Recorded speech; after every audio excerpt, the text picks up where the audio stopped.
이 시간은 당신의 이름은 홀로 여호와요라는 본문을 중심으로 말씀을 전하겠습니다. 킹제임스 성경은 개역 성경과 달리 여호와란 표기가 7구절밖에 안 나옵니다. 그 7구절도 뭐 여호와 니시, 여호와 이레 이렇게 여호와가 다른 거 붙은 또 합성어죠. 합성어가 많고, 반면 개역 성경에는 여호와라는 구절이 5,917번, 그 6,000번 가까이 나옵니다. 절수만, 횟수가 아니라 절수가. 왜 이런 차이가 나는 것 같아요? 그 여호와란 말은 하나님의 호칭을 영어식으로 표기한 발음입니다. 이 단어는 히브리인들이 성경에 표기는 되어 있지만 읽지 않는 이름으로 아무도 그 발음을 아는 사람이 없습니다. 자음 4개로 되어 있는데 JHVH죠. 영어로 하면 JHVH인데 여기에다가 아도나이 주란 단어에 사용된 모음 4개를 뒤에서부터 거꾸로 갖다 붙인 겁니다. 히브리에서는 오른쪽에서 왼쪽으로 쓰니까. 캐톨릭에서는 야훼라는 이름을 선호하고, 야훼 이걸 선호하고, 개신교에서는 여호와라는 이름을 사용합니다. 종교개혁 본문에서는 모두 여호와로 표기했습니다. 그런데 영어로는 아메리칸 스탠다드 버전이라고 ASB, New American Standard Version, ASB에서 모두 여호와로 표기를 시작했고 발음했고, 찬송가에서도 모두 여호와로 그렇게 표기하고 불렀습니다. 근데 이제 그럼 여호와 아니면 또 야훼 이랬는데 이거는 아주 논쟁이 많습니다. 논쟁이 많은데 별로 어렵지는 않습니다. 왜냐하면 여호수아, 호세아, 예수아 이런 같은 이름의 표기와 발음을 통해서 우리가 여호와란 발음이 야훼보다 훨씬 더 정확하다는 걸 알 수 있습니다. 여호라는 건 되게 많아요. 그렇죠? 여호아스, 여호다, 여호야다, 여호람, 여호가 많다고요. 그 말은 뭐냐면 그 하나님 이름에서 따서 붙인 거거든요. 그러니까 여호가 맞아요. 그 야훼가 아니라고. 그 여호야다지 야야다는 아니란 말이지. 그러니까 이 여호와가 정확히 맞습니다. 훨씬 정확히. 출애굽기 3장 14절에 하나님께서 모세에게 그분 자신을 계시하실 때 나는 곧 스스로 있는 자니라 하시고 또 이르시되 너희 이스라엘 자손에게 같이 말하기를 스스로 계시니께서 나를 너희에게 보내셨느니라. 스스로 계시니께서 할 때 이게 I am이에요. I am께서 나를 너희에게 보내셨느니라. 이건 I am that I am. 이 성경에 보면 나는 곧 스스로 있는 자니라 이렇게 번역된, 우리말로 그렇게 번역된 게 I am that I am. 이건 I am, 앞에 I am 이건 이제 구약의 여호와 하나님이고, 뒤에 that I am 할 때 이 뒤에 I am은 신약의 주 예수님이에요. I am that I am이에요. 그래서 이제 주님께서 신약에서 자신을 계시할 때 I am the way, I am the life, I am the 뭐 저기 쭉 나오죠. 신약에. 그 I am이 되게 많이 뒤에 쭉쭉 나오는 때 그 구약 I am that I am이잖아요. 그 that I am을 계시해 준 거예요. 신약에서. 그래서 I am that I am인데 I am이신 분께서 I am이 너를 보내셨다. 우리말 이제 스스로 있는 자 이렇게 번역한 거죠. 그렇게 번역한 건데 정확히 I am인데 그 I am이 뭐냐면 여호와예요. 여호와인데 I am께서 보내셨다는데 I am 즉 I am that I am. 여호와 즉 예수니라 이 말입니다. 예수와 여호와는 정확히 같은 한 이름인데 주께서 모세에게 출애굽기 6장 3절에 내가 아브라함과 이삭과 야곱에게 하나님과 전능자 이름으로는 나타났으나 나의 이름 여호와로는 그들에게 알리지 아니하였느니라 이렇게 말씀하셨어요. 내가 아브라함, 이삭, 야곱에게 전능자로 하나님 곧 전능자, 하나님은 이제 엘로힘, 전능자. 하나님 전능자로는 전능자 엘이거든요. 엘 그게 하나님 곧 전능자 이름으로 나타났으나 나의 이름 여호와로는 그들에게 알리지 아니하였느니라 했어요. 그런데 창세기 우리 읽어보면 아브라함이 아들 이삭을 희생물로 드렸던 그 모리아 산을 뭐랬어요? 여호와 이레 이랬죠. 그 뜻이 뭐냐면 주의 산에서 그것을 보리라 하거든요. 여호와 이레가. 이에도 뭐 여호와 니시도 있고 여호와 샬롬도 이런 말 성경에 볼 수 있는데 주께서 여호와라는 이름으로 아브라함, 이삭, 야곱에게 나타나지 않으시고 알리지 않으셨는데 그럼 아브라함은 어떻게 여호와 이레란 말을 사용한 겁니까? 하나님께서 아브라함, 이삭, 야곱은 여호와라는 이름으로 나타나지 않고 알리지 않으셨는데 아브라함은 자기가 여호와 이레라고 했다고, 거기서 여호와 이레란 말을 사용했다고. 그럼 그건 말이 되냐고요. 성경에서 이런 구절을 딱 보면 좀 혼란이 생기죠. 아니면 성경이 좀 모순이다. 아니면 성경이 좀 틀렸나? 사본을 잘못 썼나? 뭐 이런 의문을 갖거나 혼란을 겪습니다. 많이 겪어요. 하나님은 아브라함과 이삭과 야곱에게 나타나서 말씀하실 때 늘 전능자의 이름으로 나타나셨고 전능자의 이름으로 말씀을 하셨어요. 한 번도 여호와라는 이름으로 말씀 안 하셨어요. 전능자의 이름으로 나타나셨다고. 근데 그분의 이름이 여호와라는 것은 언제부터 알았냐면 아담의 아들 셈부터 알았어요. 셈의 시대에 셈의 아들, 아담의 아들 셈. 이제 가인, 아벨, 셈이잖아요. 아벨 죽고 나서 셈이죠.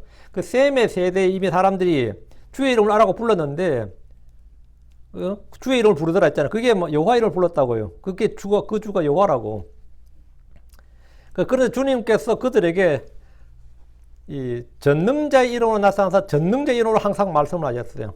근데 모세에게 처음으로, 출애굽기 모세에게 처음으로 비로소 여호와의 이름으로 나타나서 여호와의 이름으로 말씀을 하셨다는 겁니다. 그러니까 무슨 말인지 알겠어요? 아브라함, 이삭, 야곱에게는 아브라함, 이삭, 야곱이 여호와를 몰랐다는 게 아니고 하나님께서 말씀할 때 여호와의 이름으로 안 나타나고 전능자의 이름으로 나타나서 전능자의 이름으로 말씀하셨다고요. 그런데 이제 모세부터는 여호와의 이름으로 나타나셨다고요. 왜? 누군가를 구원을 해야 된다고요. 응? 그러니까 여호와는 구원이라 구원. 이사야 12장 2절에 보라 하나님 나의 구원이시로다. 하나님은 나의 구원이시로다. 내가 신뢰하고 두려워하지 아니하리니 주 여호와는 나의 능력이시오 나의 노래시며 그분께서 또한 나의 구원이 되셨도다. 여호와는 뭐라고요? 나의 구원이 되셨도다. 이제 구원자로 나타나야 된다고요. 구원자로 이제 나타났다고요.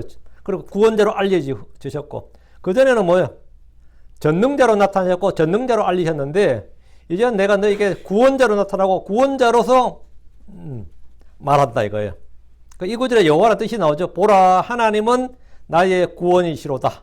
이게 바로 여호와예요. 이게 여호와의 정확한 뜻입니다. 여호와라는 이름 안에는 구원이라는 뜻이 있습니다. 예수라는 이름은 뭐죠? 예수. 지제스잖아. 예수는 그녀가 아들을 낳으리니 너는 그 이름을 예수라 하라. 이는 그가 그의 백성을 그들의 죄들에서 구원할 것이기 때문이니라. 예수도 이름이 뭐죠?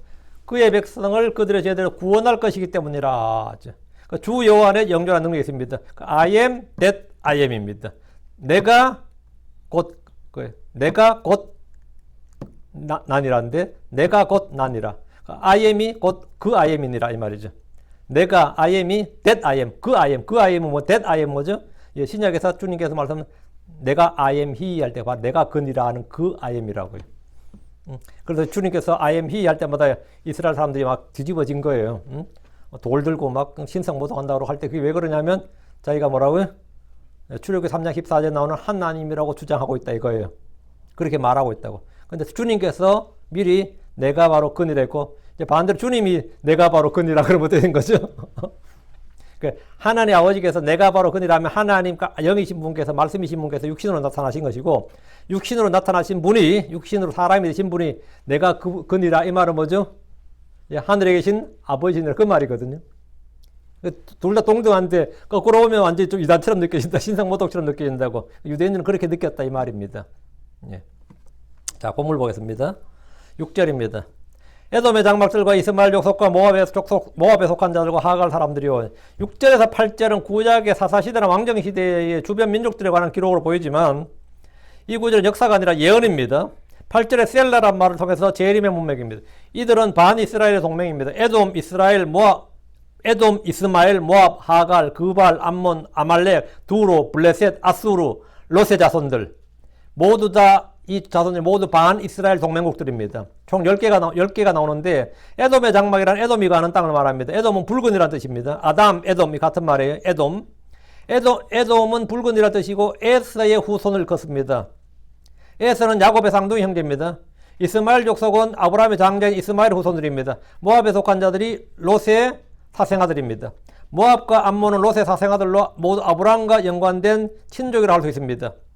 하나님 이들을 형제로 대하시고 가나안 족속을 멸하실 때 이들과는 싸우지 않도록 하셨고 이들의 땅은 주께서 그들의 주신 유업이라고 말씀하셨습니다. 하갈 사람들이란 말은 이집트 사람이란 말이죠. 사라의 종이고 아브라함의 첩이고 이스마엘을 낳은 어머니가 하갈입니다. 하갈은 아들 이스마엘을 위해서 이집트에서 며느리를 얻었습니다. 셈족과 함족의 혼혈이 이스마엘 족속이고 하갈의 사람들입니다. 이들은 전통적으로 이스라엘과는 형제관계고 원수관계였습니다. 특이한 것은 아브라함으로 보면 범 아브라함 계열이다. 아브라함과 뭔가 연관이 있는데 다 원수관계였다고. 사실은 가장 가까운 친족이어야 되는데 원수관계였다고. 7절 그발과 암몬과 아말렉이요 두로의 거주민들과 함께한 블레셋 사람들이요 그발은 갈대아에 있는 강 이름으로 느부갓네살이 여호야긴과 유대 백성을 사로잡아 이 강 근처에 살게 했습니다. 그발 강가라 그러죠. 에스겔이 대언자 에스겔이 환상을 보고 시점 그발 강가입니다. 예, 여기가 유대인들이 살던 유대인 정착촌이었다고. 그 대언자 에스겔이 이 강가에서 계시를 받아서 유대인들에게 말씀을 전했단 말이죠. 본문에서 말한 그발은 이방 땅 그발이 아니고 가나안 땅에서 여호수아가 정복하지 못한 그발족 속의 땅으로 보입니다. 이 땅은 게발이라 부르기도 했는데 산 언덕 경계선이라는 뜻이고 사해 남쪽에 있는 에돔 땅의 지역입니다. 암몬은 롯의 사생아로 가나안 동편에 살았고 이스라엘과 국경을 맞대고 있었습니다. 아말렉족 속은 아브라함이 가나안 땅에 오기 전부터 이미 그곳에 살고 있었던 원주민입니다. 출애굽의 여정에서 이스라엘과 싸웠고 모세는 여호수아에게 나가서 아말렉과 싸우라 이렇게 명령한 뒤에 산에 올라가서 손을 들고 기도한 장면이 나오는데 이들은 출애굽 때부터 계속해서 이스라엘의 원수였기 때문에 신명기 20장 17절에 너희가 이집트에서 나올 때 아말렉이 길에서 내게 행한 일을 기억하라 이렇게 계속해서 이스라엘 괴롭히고 싸웠단 말이죠. 두로의 거주민들은 한때 이스라엘과 굉장히 좋은 관계, 합평의 관계였습니다. 특히 두로 왕 히람은 성전 건축에 필요한 모든 것을 솔로몬이 요구한 대로 다 주었습니다. 그러나 두로는 이스라엘과 적대적으로 변했습니다. 주께서 두로의 범법에 대해서 말씀하셨는데 아모스 1장 9절에 주가 이같이 말하노라 두로의 3가지 범법 곧 4가지 범법을 인하여 내가 그것의 형벌을 노리키지 아니하리니 이는 그들이 모든 포로를 에돔에게 넘겨주고 형제 언약을 기억하지 아니하였기 때문이라. 그들이 모든 포로를 에돔에게 넘겨주고 두로는 이스라엘과 좀 친한 줄 알았더니만 하는 짓이 뭐라고요? 이스라엘 사람 잡아다 에돔에게 팔아먹는 그렇게 인신매매를 하더라는 거죠. 사람 장사하더라고요. 포로 잡아다가 팔아먹더라 이거예요. 블레셋은 뭐 더 이상 말할 필요도 없습니다. 블레셋은 가나안 정복전쟁 때 사사시대, 왕정시대를 거쳐서 계속해서 이스라엘과 원수지간이었습니다. 다윗과 싸운 골리앗이 당시 블레셋의 챔피언이었습니다. 블레셋의 이름은 지금도 여러분 필리스틴 그러죠. 팔레타인 해방기구 피에로 할 때 피그의 팔레타인 그 사람들 필리스틴하고 블레셋은 상관없어요. 근데 그 사람들이 이스라엘 사람이 가장 역린으로 가장 아킬레스건으로 여기는 족속이 블레셋이단 말이에요. 그런데 이스라엘 사람이 가장 싫어하는 이름 붙인다고 그 팔레타인 해방기구 필리스틴이라 붙인 겁니다. 지금 필리스틴이 본래 고대 블레셋하고 상관없어요. 어쨌든 블레셋은 지금까지도 그 이스라엘과 싸우고 있습니다. 8절 아수르도 그들과 연합하였으며 그들이 롯의 자손을 도왔나이다 셀라. 아수르도 그들과 연합했다는 것은 아시리아가 이스라엘을 침략할 때 또 유다를 공격할 때 주변 민족들과 연합했던 걸 말합니다. 이 어떤 전쟁이 크게 일어나면 어느 쪽에 붙어야 되느냐가 굉장히 중요합니다. 예를 들어 중국과 한국이 싸우면 그 주변 나라들은 중국한테 붙어야 될지 한국한테 붙어야 될지 굉장히 중요해요. 예전에 그 이제 고구려하고 수나라가 싸웠죠. 그 고수전쟁이라고 그러죠.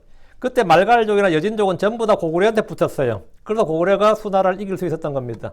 당나라하고 싸울 때도 마찬가지로 그래서 이길 수 있었는데 이 3차 전쟁, 고당 전쟁, 3차 전쟁부터는 이 말갈족, 여진족이 당나라한테 붙어버린 거예요. 그 고구려가 군사력 안 되는 거죠. 져버렸지. 응? 그러다가 뭐 남쪽에서 뭐 신라까지 막 그렇게 하니까 고구려 망했는데 어느 나라에 붙느냐 이거예요. 지금 우크라이나, 러시아 싸울 때 EU가 전부 다 우크라이나에 붙으니까 지금 우크라이나가 지금 견디고 있는 거죠. 미국과 EU가 안 도와줬으면 우크라이나 벌써 끝났죠. 뭐 볼 것도 없는 거고. 근데 벨로루스나 몇 개 옆에 나라들은 누굴 도와요? 은근히 지금 러시아를 돕죠. 러시아를 돕지.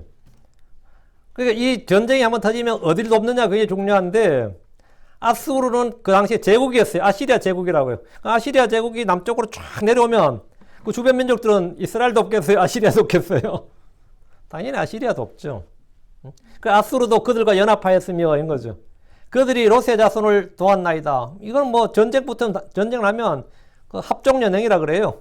서로 이득관계에 따라서 서로 붙고 서로 연합하는데 이 아시리아가 강력한 군대로 제국을 건설할 때 많은 나라들이 아시리아와 연합을 했고 이스라엘을 칠 때는 이스라엘을 좀 도와주는 게 아니라 이스라엘 치는데 전부 앞잡이가 되었습니다. 그들이 롯의 자손을 도왔나이다 셀라 했네. 모압과 암몬 자손이 이스라엘 공격할 때 가장 심하게 그들을 괴롭히고 포로로 잡았다는 겁니다. 주의 재림 때 이들은 모두 짐승과 거짓 대언자 영에 끌려서 함께 연합하고 이스라엘을 대적했습니다. 9절입니다. 미디안 족속에 행하신 것 같이 또 기손 시내에서 시스라와 야빈에게 행하신 것 같이 그들에게 행하소서. 미디안 족속은 아브라함이 아내 사라가 죽은 후에 얻은 첩이 이름이 그두라죠. 그 그두라에게 낳은 후손들이 미디안 족속입니다.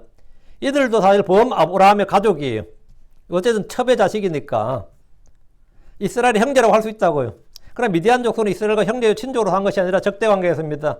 기드온 시대에 이스라엘을 압제했던 민족이 미디안입니다. 그러니까 기드온이 누굴 물리친 거예요? 미디안 족속을 물리친 겁니다. 사사 6장 1절 2절에 이스라엘 자손이 또 주의 눈앞에서 악을 행함으로 주께서 7년 동안 그들을 미디안의 손에 넘겨주시니 미디안의 손이 이스라엘을 이기니라. 이스라엘 자손이 미디안 족속으로 인하여 산에 자기들을 위해 구멍과 굴과 강한 요새를 만들었더라. 이스라엘 7년 동안 미디안의 지배를 받았고 사사 기드온이 이들과 싸워 이겼습니다. 이건 역사적 사건인데 9절 다시 보면 또 기손신에서 시스라와 야빈에게 행한 같이 이 말 나오죠. 같이란 말 언더라인 중요합니다.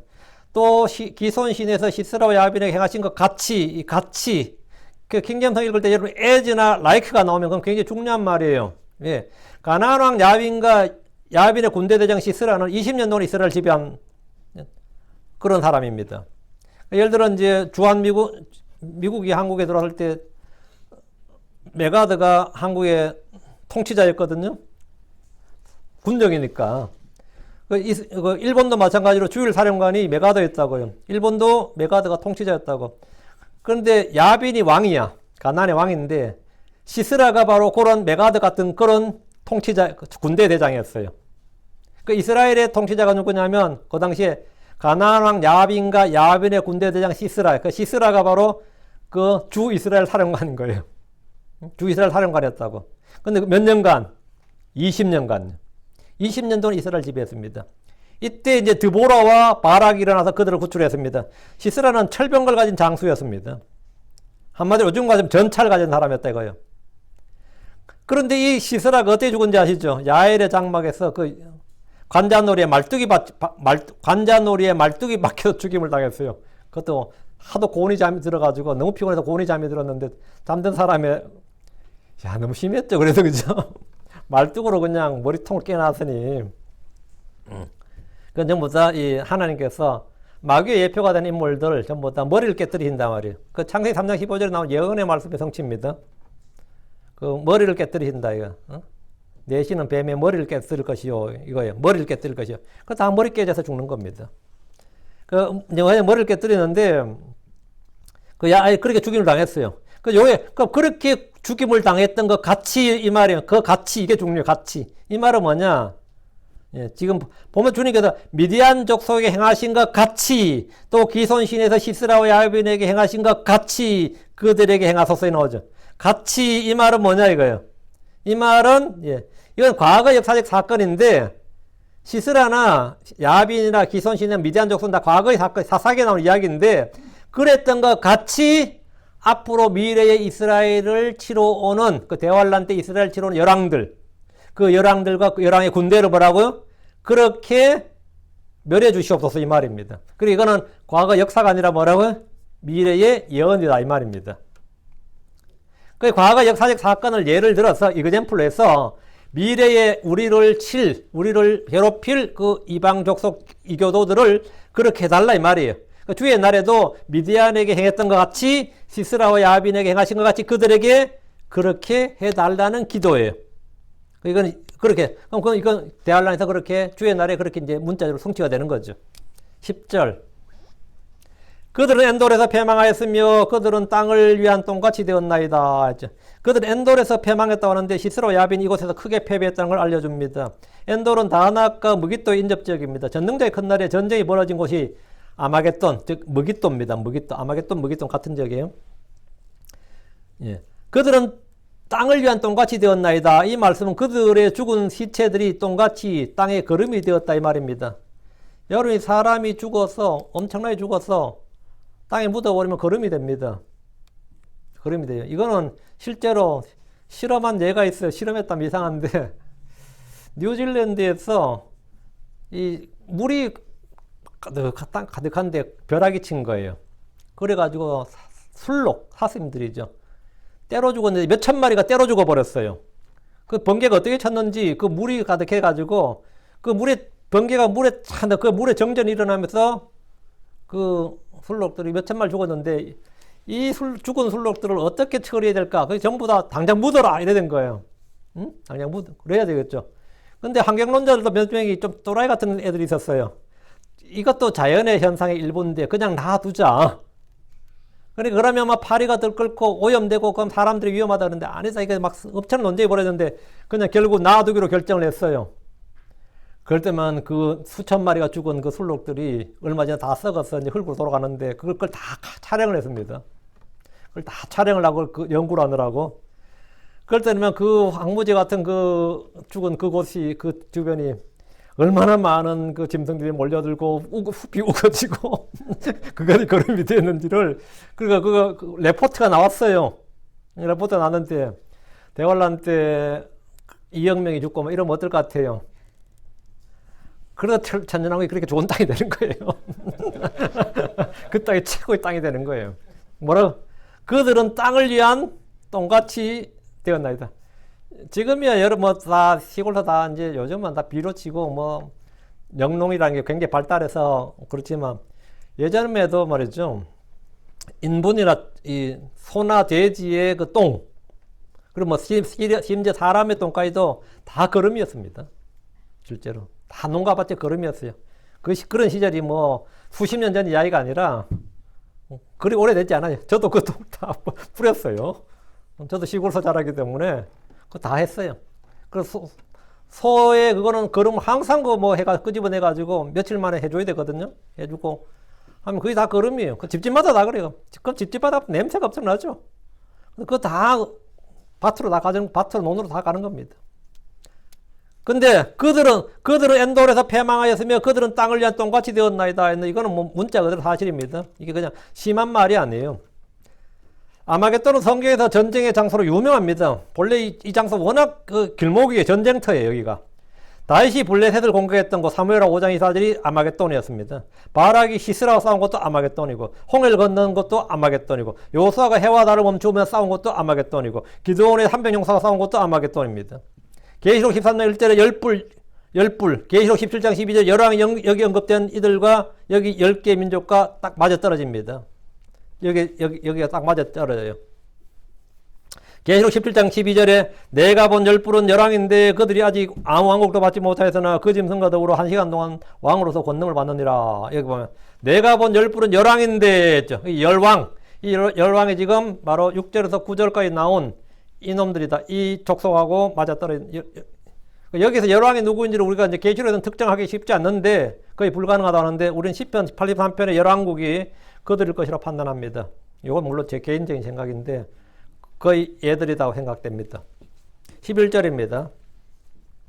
그들의 고귀한 자들을 오헤렙과 스엡 같게 참으로 그들의 모든 통치자들을 세바와 살문나 같게 만드소서. 같게 만드소서. 같이 같게 하면 여러분 딱 기억하라 했죠. 시편의 이런 구절을 쉽게 이해하려면 사사기와 열왕기를 비롯한 이스라엘 역사를 많이 읽어두는 것이 좋습니다. 그들의 고귀한 자들 이러면 왕이나 귀족들 통치자들 말합니다. 오렙과 스엡은 사사기 7장 25절에 기드온에게 죽임당한 미디안 족속의 두 통치자입니다. 두 왕이에요. 사사기 7장 25절 또 미디안 족속의 두 통치자 오렙과 스엡을 사로잡아 오렙은 오렙 반석에서 죽이고 스엡은 스엡의 포도즙 틀에서 죽이며 또 미디안을 죽여가요 오렙과 스엡의 머리를 가지고 요르단 저편에 있던 기드온에게 나오니라. 오렙과 스엡의 머리를 가지고 머리 잘라서 왔다는 거예요. 응? 그래서 세바와 살문나는 사사기 8장에서 기드온의 300용사가 축축에서 죽인 왕들입니다. 그들의 군대는 12만 명이 쓰러졌고 남은 군인은 15,000명까지 모두 죽었습니다. 사사기 8장 12절에 세바와 살문나가 도망하였으므로 그가 그들을 추격하여 미디안의 두 왕 세바와 살문나를 사로잡고 그 온 군대를 무찌르니라. 다 죽였다 이거 말입니다. 남은 12만 명 죽이고 남은 5만 명까지 다 죽였다 이거. 기드온은 공개적으로 세바와 살문나를 칼로 죽였습니다. 본문에 보면 참으로 그들의 모든 통치자들을 세바와 살문나와 같게 하소서, 같게 만드소서. 이건 뭐예요? 예. 과거에 그랬던 것처럼 주의 날에 이스라엘 치러 오는 무깃도에서 그 열왕들도 이렇게 만들어 달라는 겁니다. 이 두 왕처럼 이렇게 만들어, 이렇게 쳐서 목을 자르라 이거예요. 그러니까 머리를 부수는 거죠.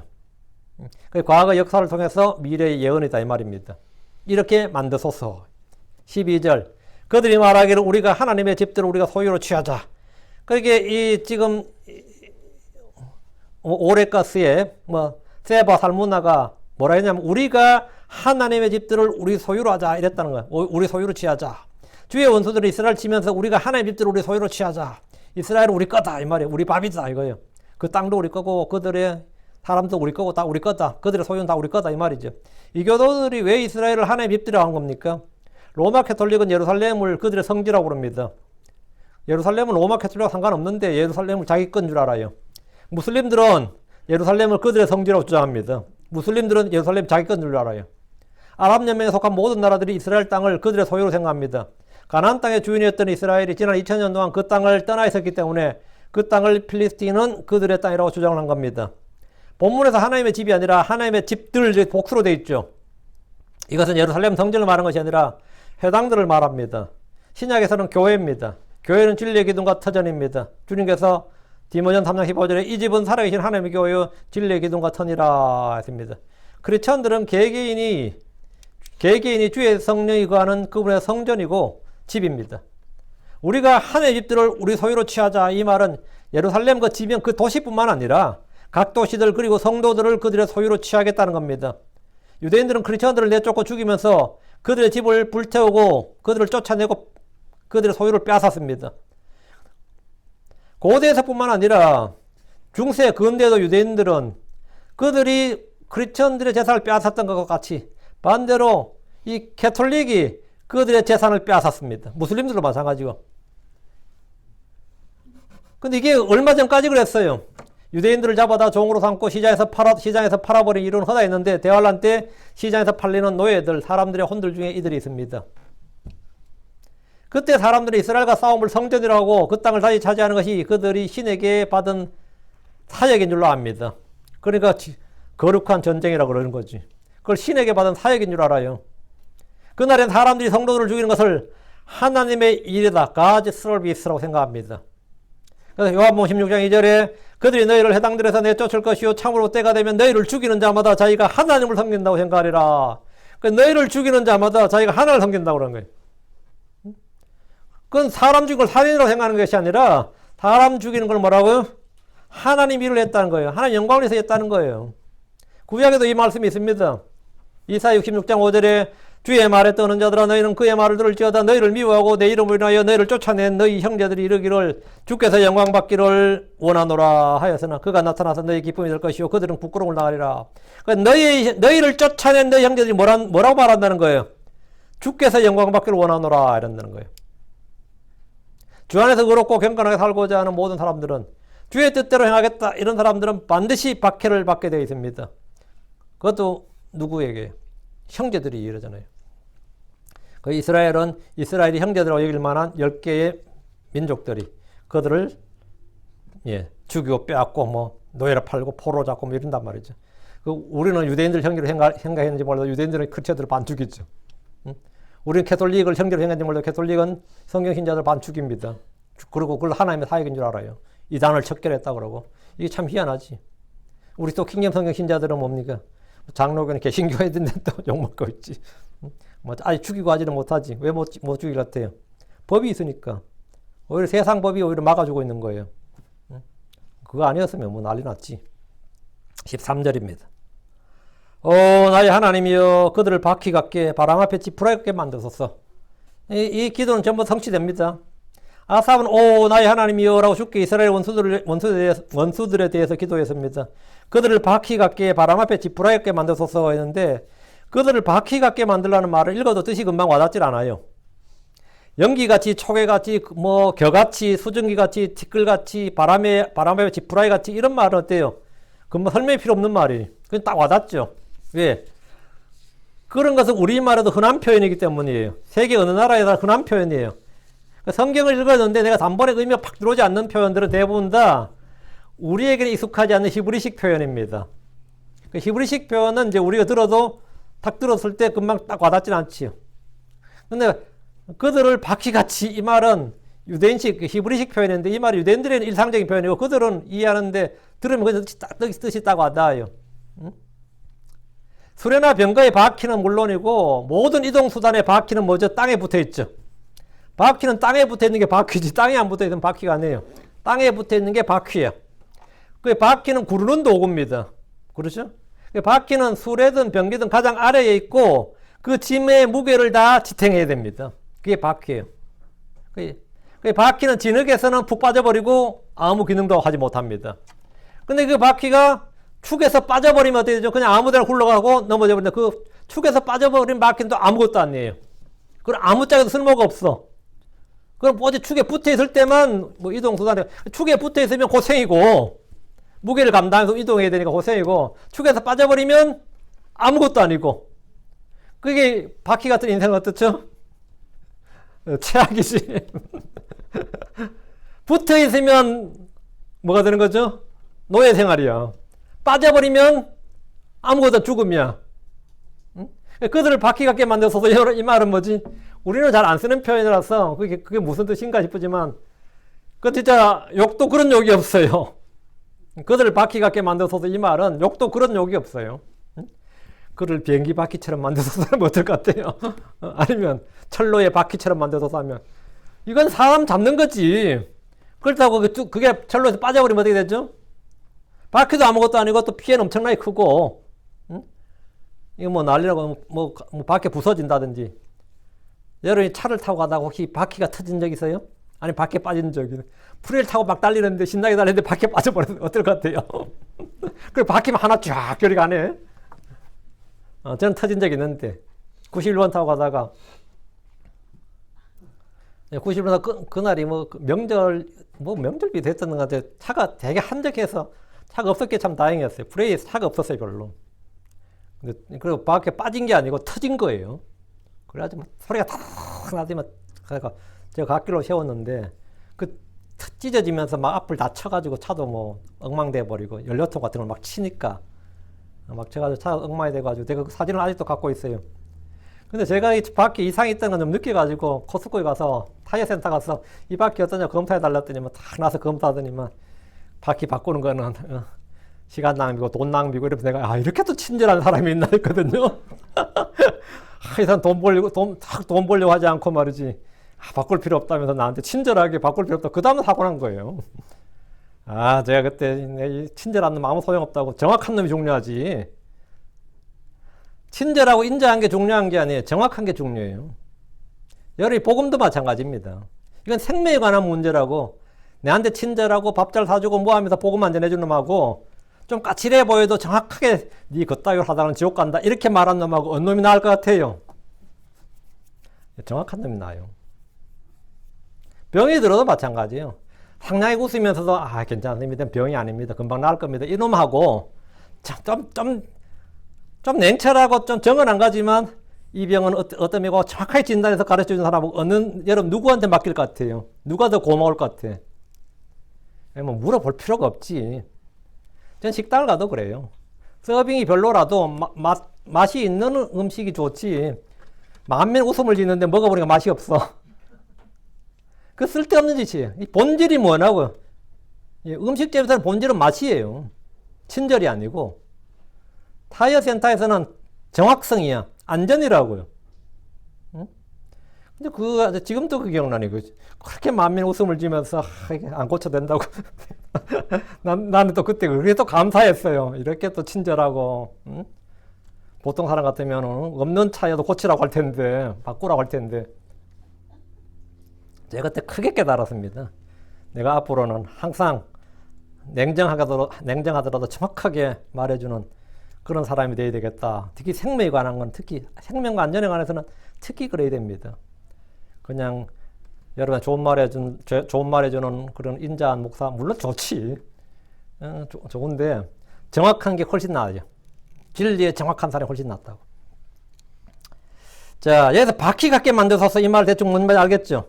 예. 대충 하면 안 되는데, 내가 자꾸 대충 알겠죠? 그러면 안 되고, 정확하게 알겠죠? 바퀴 같게 만들어서. 상단욕입니다, 이거. 그들 바퀴 같게 만들어서 이게 지금 한국 사람들은 안 쓰는 표현이에요, 그냥. 성경적 표현이라고 생각하시면 됩니다. 히브리인들한테는 흔한 표현이에요.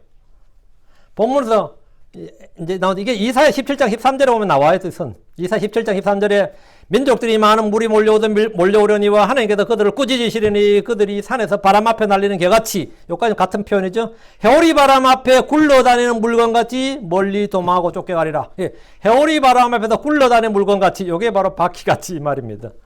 이렇게 바퀴같이.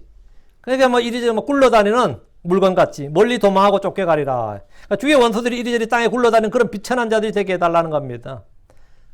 바람 앞에 지푸라기 같게, 이 말은 달리 설명할 필요가 없는 겁니다. 이 구절의 정확한 해석은 다니엘 2장 35절에 나옵니다.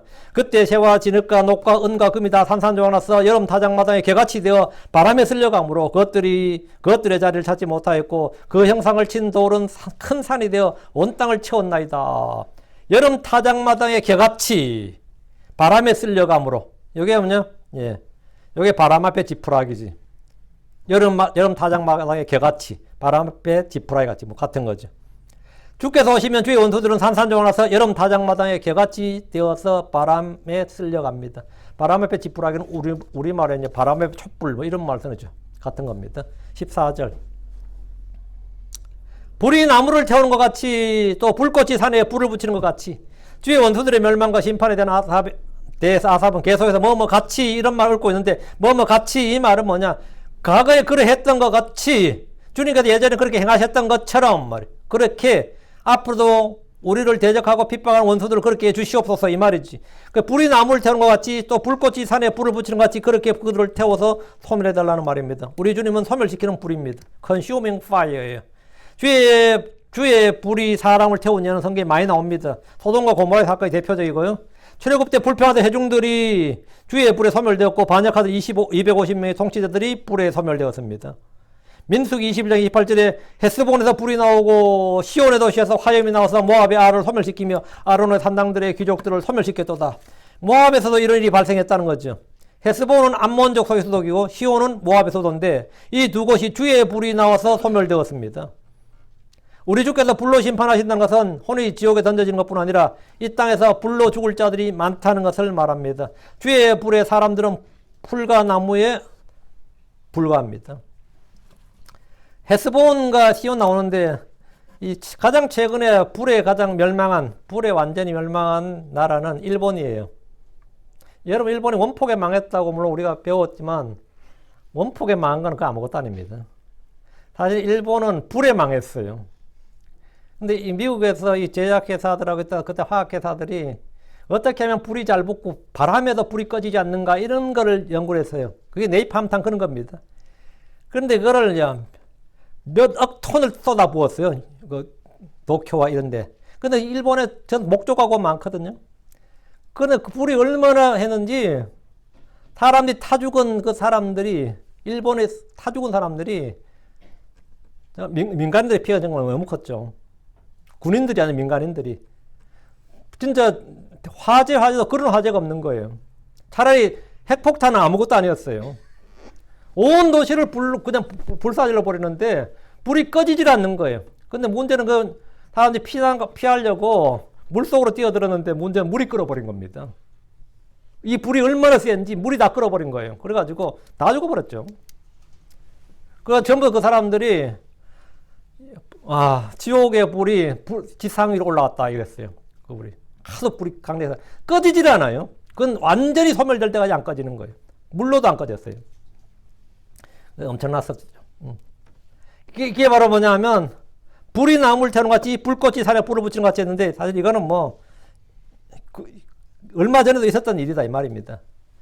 이스라엘도 배교하고 타락했을 때 그런 심판 받았습니다.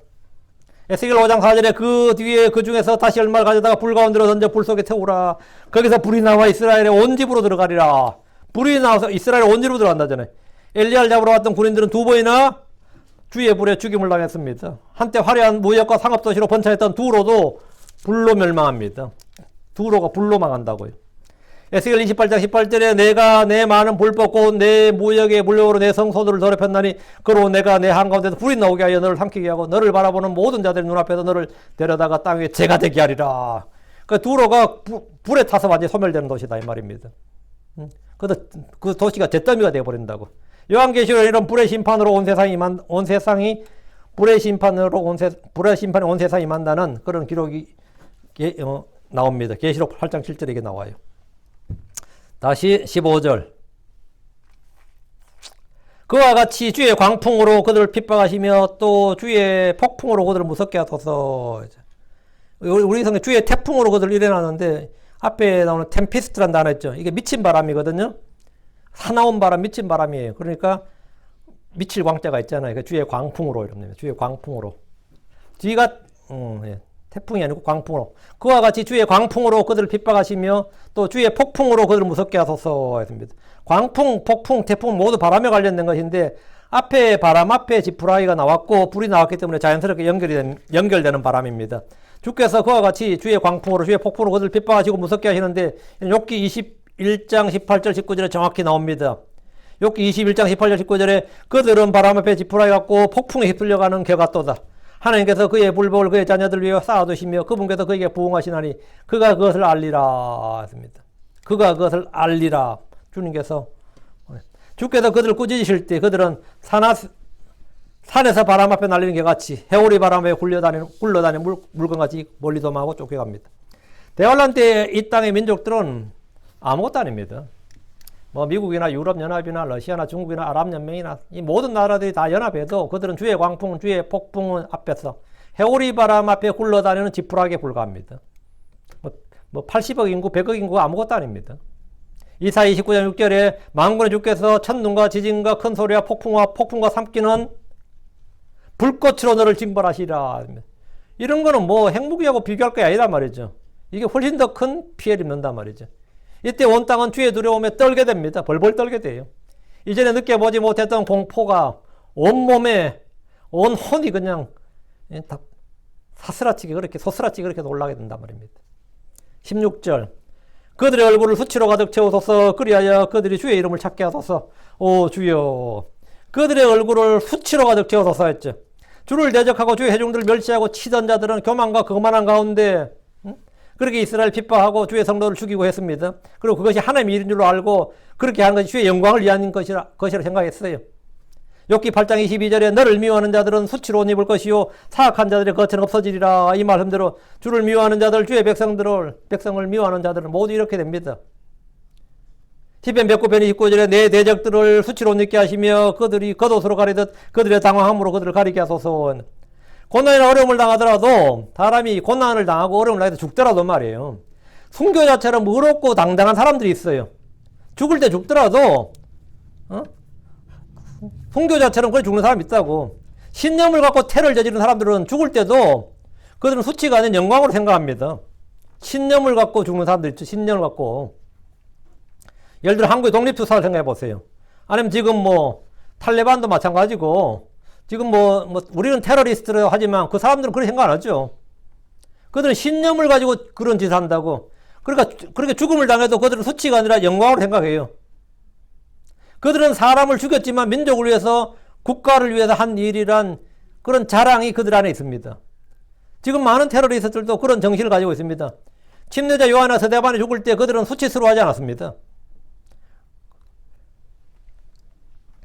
대언자들과 사도들도 마찬가지입니다. 친들이 화형을 당할 때 그의 얼굴에는 부끄러움이 전혀 없었습니다. 근데 이단들도 마찬가지예요. 이단들도 죽을 때 보면 그런 게 별로 없다고. 왜? 신념을 가지고 죽는다고요. 그러나 그날의 주의 원수들은 얼굴에 수치로 가득하게 될 것이다 이 말입니다. 왜 그런 것 같아요? 신념을 가지고 그런 짓을 했는데 알게 된 거예요. 주의 재림을 통해서 보면 내가 한 짓이 헛짓이구나 한 걸 알게 된 거예요. 그럼 어떻게 했어요? 아니 모르고 그냥 죽어버리면 지옥 가더라도 모르고 죽으면 지옥 가서 그냥 고통받는 건데 죽기 전에 하필 내가 한 짓이 전부 다 헛짓이라는 걸 알게 되면 어떻게 된 거죠? 내가 미친 짓을 했구나. 내가 한 일이 나름 뭔가는 되는 것인 줄 알고 막 헛짓을 했는데 알고 보니까 진짜 헛짓거리였어. 그건 어떨 것 같아요? 그때 느끼는 그 허망함은 정말 수치스럽죠. 주 앞에서 그들의 죄와 불법을 변명하거나 부정할 수가 없습니다. 그들의 행위는 빛 가운데 드러나면서 그에 합당한 심판을 받기에 그들의 얼굴은 수치로 가득 차는 겁니다. 죽을 때 수치 모르고 죽었으면 차라리 나은데 그냥 겁을 먹더라도 최소 수치스럽진 않아야 되는데 말이지. 근데 이게 아닌 거지. 시편 138편 132편 18절에 그의 원수들을 내가 수치로 느끼게 하리라. 그러나 그의 위에는 그의 왕관을 빛나게 하리라. 그의 원수들을 내가 수치로 느끼게 하리라. 원수들은 정말 죽을 때도 쪽팔려서 죽는다고. 이게 다시 16절 그리하여 그들이 주의 이름을 찾게 하소서. 주여, 주의 심판의 목적이 이겁니다. 복음을 통해 주를 알지 못한 이들은 심판을 통해 주를 알고 주의 이름을 찾으라는 겁니다. 그리하여 그들이 주의 이름을 찾게 하소서. 주 하나님이 누구신지 알지 못한 이스라엘은 주의 날 고난을 통해 회심하고 주를 찾습니다. 주를 알지 못한 이들을 집행되는 심판을 통해서 주를 알고 주를 찾는데 문제가 있어요. 회개하지 않습니다. 회개하지 않아요. 계시록 2장 21절에 내가 그녀에게 그녀의 음행을 회개할 여지를 주었으나 그녀가 회개하지 아니하였도다. 주님은 회개할 기회를 주는데 회개 안 한다고. 사람이 지옥에 떨어지는 것은 죄를 지어서가 아니라 회개하지 않기 때문입니다. 대환란 때 재앙들로 죽지 않는 사람들도 여전히 회개하지 않습니다. 주를 알지만 회개를 안 한다고요. 계시록 9장 20절과 21절에 보면 이 재앙들에 의해 죽임을 당하지 아니하고 남은 사람들은 여전히 자기 손의 행위들을 회개하지 아니하며 마귀들과 또 금과 은과 녹과 돌과 나무로 만든 우상들과 보거나 듣거나 걷지 못한 우상들에게 경배하는 것에서 돌이키지 아니하고 또한 자기들이 행한 살인과 마법과 음행과 도둑질도 회개하지 아니하더라. 돌이키지 아니하고 회개하지 아니하며 회개하지 아니하더라. 왜 그래요? 그렇게 재앙이 쏟아지고 심판을 받는데도 그 쏟아지는 재앙들과 심판의 집행에서 그들이 하는 일이 이겁니다. 주의 이름을 찾게 하소서 했는데 이것을 오히려 주님께 대적하고 모독을 한다는 거예요. 계속 16장 9절 사람들을 큰 열기로 태우니 그들이 이 재앙들을 다스리는 권능을 소유하신 하나님의 이름을 모독하며 또 회개하지 아니하여 그분께 영광을 돌리지 않으더라. 모독하고 회개하지 않더라는 거예요. 참 희한한 일이죠. 계시록 16장 11절 또 자기 아픔과 헌대로 인하여 하늘의 하나님을 모독하고 자기 행실을 회개하지 아니하더라. 그 하나님을 찾게 하려 하는데 하나님을 모독하고 자기 행실을 회개하지 아니하더라. 이게 지옥에 던져진 죄인들도 죄인들도 그 지옥에서 회개하지 않습니다. 이를 갈고 그러지. 17절입니다. 그들이 영원토록 혼동하며 또 고통을 받게 하소서. 참으로 그들이 수치를 당하며 또 멸망하게 하소서. 주를 알고 믿게 되면 마음에 평안이 오고 어둠이 빛이 되고 혼동이 질서가 됩니다. 하나님 혼란의 창시자가 아니고 화평의 창시자십니다. 그러나 주의 원수들은 영원토록 혼동하며 고통을 받게 됩니다. 이게 참 미칠 짓이죠. 지옥에서도 그들의 혼은 고통을 받지만 혼동이 그치질 않습니다. 참으로 그들이 수치를 당하는 겁니다. 멸망하게 해달라는 것은 육체의 죽음뿐 아니라 지옥의 심판을 말합니다. 그들이 수치를 당하고 또 멸망하게 하소서. 18절 그리하여 당신의 이름이 홀로 여호와요 당신이 온 땅 위에 지극히 높으신 분이심을 사람들이 알게 하소서. 주 하나님 이름이 여호와라는 사실 오랫동안 개혁성경을 사용하는 한국의 크리스천들의 굉장히 익숙한 이름입니다. 그러다가 야훼 또는 야훼로 써야 한다는 주장이 몇몇 목사님들로부터 시작해서 신학교에서 가르쳐지기 시작했습니다. 그러나 우리는 성경의 수많은 이름들을 통해서 전혀 근거 없는 헛소리다 이걸 알 수 있습니다. 성경의 수많은 이름들이 여호로 시작합니다. 여호. 이는 주 하나님 이름을 따서 지은 이름들입니다. 그리하여 당신의 이름이 홀로 여호와요. 이 말씀은 하나님은 홀로 주 하나님이고 다른 주 다른 신은 없다는 겁니다. 그날에 온 세상의 주가 누구신지 압니다. 구약의 여호와로 계시된 그분이 바로 신약의 주 예수 그리스도입니다. 제가 짐작하는데 주의 재림 때 가장 당황할 사람들이 첫 번째가 여호와의 증인들일 것 같아요. 왜? 누가 재림해요? 주 예수님이 재림하는데 그런 주 예수님은 그냥 사람으로 본단 말이죠. 응? 근데 여호와의 증인들이 얼마나 좀 황당할까 싶어요. 그들은 여호와와 예수님을 서로 다른 존재로 알고 믿기 때문입니다.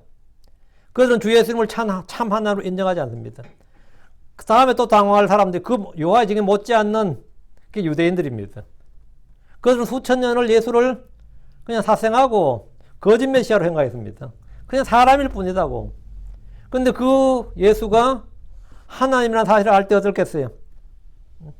진짜 황당하죠. 다음에 무슬림들이지. 무슬림들은 예수님을 대언자들, 선지자들 중에 하나라고 말합니다. 근데 그 예수의 등급이 무함마드보다 아래야. 무함마드가 대언자들 중에 이거고 예수가 그 아래라고. 무함마드의 지시를 받는 대언자라고요. 그 급수가 참 황당하죠. 근데 그분이 하나님이라고 못할 것 같아요. 그것도 진짜 황당하죠. 예수님께서 바로 하늘과 땅을 창조하신 주 하나님이시고 심판자 하나님이시면 그날에 하늘과 땅의 모든 창조물에게 알려집니다. 모든 이 교도들에게 알려지고 모두에게 알려진다고요. 응? 우리가 너무나 쉽게 처음에 말씀이 계셨고 말씀이 하나님 관계에 계시면 그 말씀이 하나님이었더라. 말씀이 하나님이셨더라. 그럼 전부 다 아멘이지 뭐. 말씀이 하나님이었더라.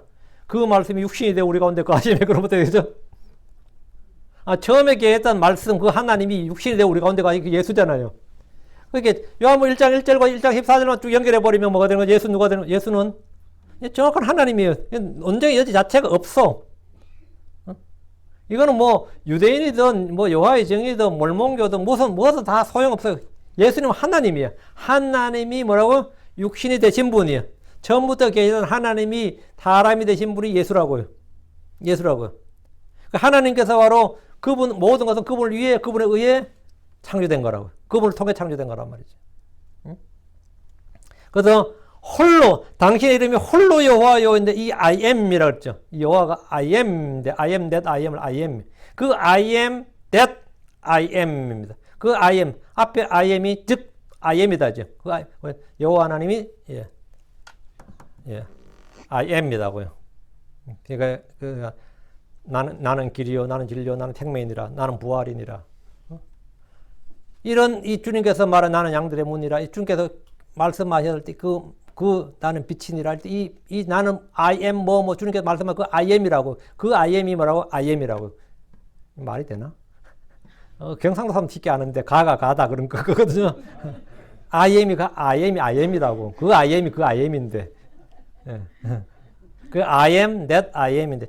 저는 이거 말씀 딱 처음 이거 깨닫게 될 때가 대학교 4학년 때 같은데 I am that I am. 그래서 맨날 뭐 나는 스스로 있는 자 아니라 이래 왔다가 I am that I am 이걸 딱 어느 날 들 때 I am that I am.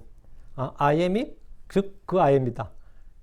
이거 딱 연결됐을 때 제가 진짜 완전히 진짜 방방 날아다녔는데 이거 I am이 바로 이 말씀을 뭐 저도 이 말을 다르게 번역할 자신은 없어요. 그냥 있는 대로밖에 못할 것 같은데 그 의미를 제가 담아낼 수가 없다는 생각을 가끔 할 때가 있거든요. 근데 그 의미는 이제 설교로는 이제 어쨌든 하는 건데 이걸 넣을 거예요. I am that I am. 제가 영어 킹잼성에서 가장 신비롭게 보았던 구절 중 하나가 창세기 1장에 나오는 Let there be light 이거예요. 이게 정말 신비로웠어요. 왜? 영어 구문상으로는 이게 참 그게 영문법적으로는 잘 안 되는 저거예요. 근데 굉장히 절묘하거든요. Let there be light. 거기에 빛이 있으라. 빛이 있게 하라. 이 말씀하고 I am that I am. 이건 굉장히 신비롭게 느껴지는 그 구절인데 특히 이거. 그래요. 주님께서 I am he 할 때요. 이제 he는 킹덤성이 이탈리티로 되어 있어요. I am 주님께서 I am 하고 말씀하신 거예요. 그럼 유대인들이 막 난리칠 때마다 이해가 쉽게 됐죠. 무슨 말이냐? 주님께서 I am 했거든. 내가 그니라 할 때 그 I am 이게 뭐냐면 내가 여호와니라 이 말이에요. 그래서 유대인들이 지가 사람이면서 하나님의 아들을 자처한다면 하나님을 자처한다면서 돌 들고 막 신상 모독으로 난리친 거예요. 우리가 네 기적을 하고 이런 건 다 인정한다잖아. 그건 도저히 우리는 받아들일 수 없다. 근데 아니다 이거예요. 이사야 9장 6절에 따르면 그분은 영존의 아버지고 전능자고 쭉 나오죠. 그거라고요. 다시 18절. 당신이 온 땅 위에 지극히 높으신 분이심을 사람들이 알게 하소서. 주께서는 지금까지 다양한 방식으로 그분 자신을 알리셨어요. 진짜 다양한 방식으로. 여러 가지 다양한 방식으로 알리셨는데 사람들이 그분을 알지 못했습니다. 지금은 복음 선포를 통해 주께서 누구시고 우리를 위해서 무엇을 하셨는지 알리셨습니다. 그러나 사람들은 그분을 멸시하고 믿지 않았습니다. 그날에 하나님은 이제 가장 극약 처방이 뭐냐면 심판을 통해서 그분 자신을 알리십니다. 심판을 통해서. 그분이 친히 나타나시고 집행하시는 심판을 통해서 하나님의 존재와 그분의 신격과 능력과 모든 걸 알리신다고. 하나님 지극히 높으신 분입니다. 공의로우신 분이에요. 그분보다 더 크신 분이고 더 크신 분이나 더 높으신 분, 더 강하신 분 없습니다. 홀로 당신의 이름이 홀로 여호와요. 당신의 이름이 홀로 여호와요. 다른 주, 다른 하나님, 다른 구원자는 없다 이거예요. 주의 날 주께서는 온 땅에 모든 사람에게 심지어 마귀들, 거짓된 자에게까지도 모든 창조물에게 이 사실을 알게 해주신다 이거예요. 알리소서, 알게 하소서. 아멘. 이건 성취됩니다. 문자 그대로. 예. 그날에 모두가 예수를 주라고 시인하고 무릎 꿇고 자기 혀로 고백을 해야 돼요. 예수는 나의 주시다 이렇게. 그 사탄도 마지막에 예수는 나의 주시다 하고 불못에 던져지는 거예요. 응? 예수는 나의 주시다. 다. 예, 우리는 모두 다 이 오늘 말씀 주의 이름, 예, 주의 이름 여호와. I am that I am. I am이신 분에 대해서 말씀을 했고요. 예. 과거 역사를 통해서 그와 같이 주님께서 주의 원수들을 멸해달라는 기도인데 이것은 문자 그대로 계시로 배워 다 성취된다. 여기까지 했고요. 오늘 말씀 이걸 됐고 잠깐 기도하고 마칩시다.